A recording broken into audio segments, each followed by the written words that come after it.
Did you know how tough Bart's grandpa was in his prime? He led a squad that struck fear into enemies and could even stop bombs from exploding with sheer muscle power. Boom it went! Boom! Just like that! One day, Abe takes Bart to a cemetery. He inserts 2 keys, twists them one by one, and activates a tombstone mechanism. A beam of light shoots from its fisheye lens, pointing to a treasure hidden far out at sea. They divide tasks. Abe borrows a boat, while Bart hunts for diving gear. I'll bring it back! You ever operated a powerboat? No! Know anything about water safety? No! What do you need it for? It's a secret. Ooh, sounds spine-tingly-dingling. Moved by Abe's persistence, Flanders hands over his boat keys. Following the light, they reach the spot. Bart dives smoothly, finds a chest full of masterpieces at the ocean floor, and signals Abe to haul it up. You're one heck of a grandson, boy! As Abe pries open the chest with a crowbar, by dim light, Burns emerges from the shadows. He'd known Bart stole the treasure keys and waited for this moment. At gunpoint, they watch Burns seize the paintings. When Bart curses him, Burns kicks him into an iron box, which sinks into the water with a splash. Seeing bubbles rise, Abe chooses to save Bart over chasing the art.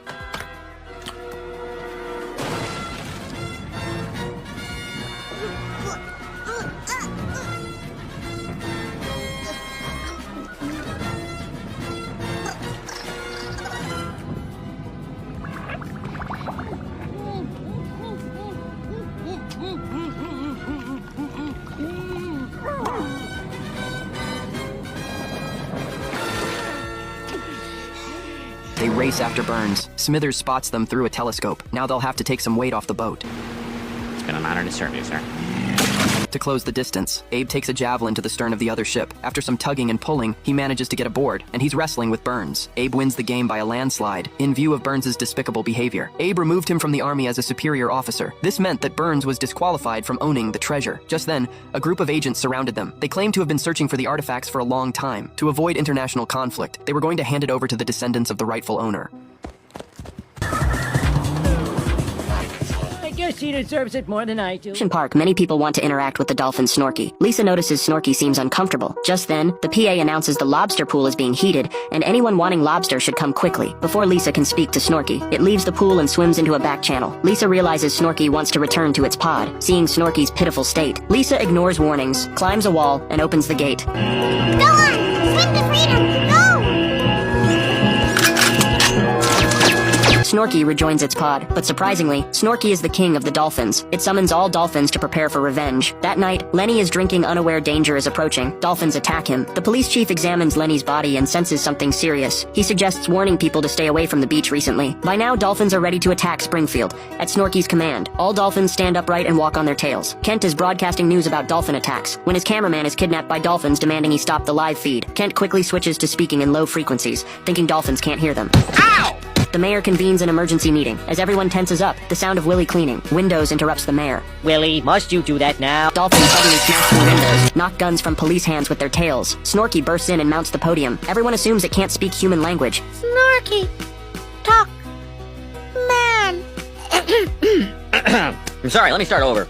It reveals dolphins once lived on land, but human ancestors drove them into the sea. The ocean is cold, wet, and polluted with human waste. It plans to drive humans into the ocean. Just then, Homer rallies everyone, declaring humans can win with intelligence. Uh-oh. Homer stands on a statue to deliver his speech. Humans will surely defeat dolphins and drive them back into the ocean.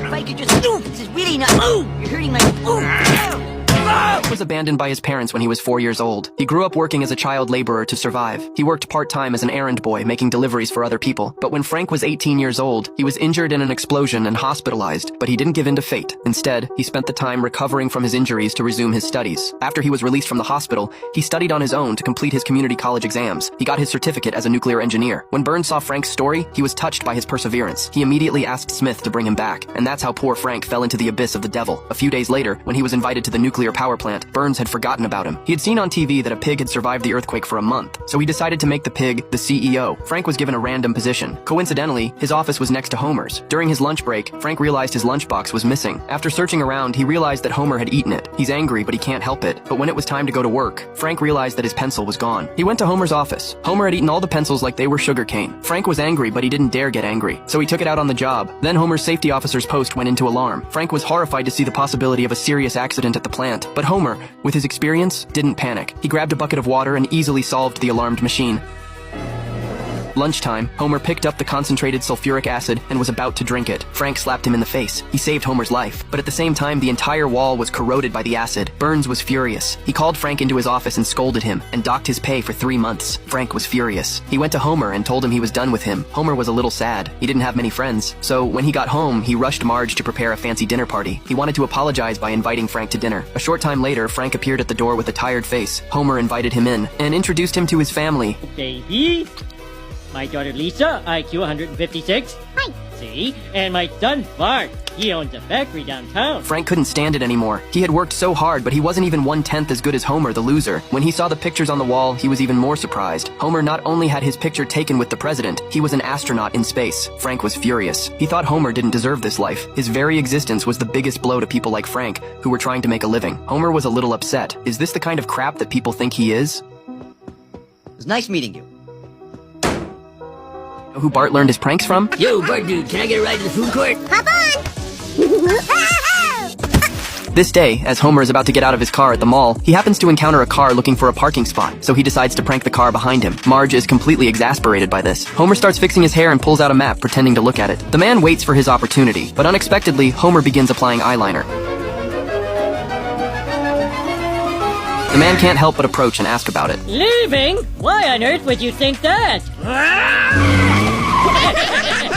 The family arrives at the commercial street. Homer claims that the trolley here doesn't hurt when it hits people, so he begins to test this himself. You try it, Maggie. Then the family gets on the trolley. Marge pulls out a bunch of gift cards and lets Homer pick one to use. Oh, do over. The second time, he draws a bakery card, and he rushes into the bakery at top speed. Draw the curtain. Bart, meanwhile, goes to a cosmetics store. The clerk says that children don't need to apply too much, but Bart directly takes the entire bottle and smears it on. He even becomes like a walking scooter. Yo, Bart dude, can I get a ride to the food court? Hop on.